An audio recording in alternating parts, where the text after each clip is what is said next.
Сегодняшний святой для каждого орловчанина день начался с долгожданного события. Ранним утром у завода «Химмаш» можно было увидеть сотни орловчан в военной форме, солидных костюмах и с цветами в руках. Все они собрались, чтобы принять участие в зажжении вечного огня в честь танкистов-фрунзенцев. Это святая дата, 5 августа.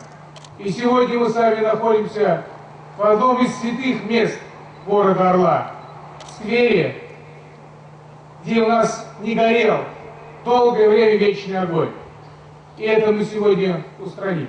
Сначала факел нес отличник 40-го лицея, затем священное пламя передал ветерану боевых действий в Афганистане. Но честь зажечь вечный огонь была предоставлена выпускнику Орловского танкового училища имени Фрунзе Егору Титову.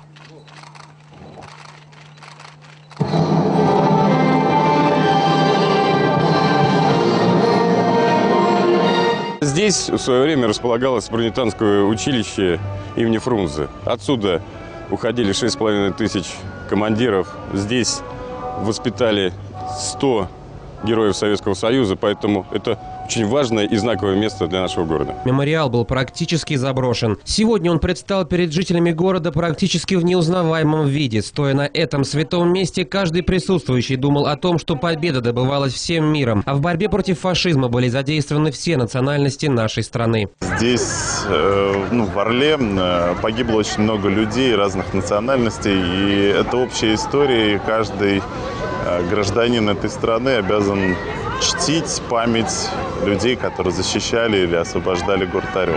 Однако зажжение этого вечного огня лишь капля в море. В области их 40, но не горит даже половина. Андрей Жиляев, Игорь Лукин и Андрей Борискин для программы «Оперативный эфир».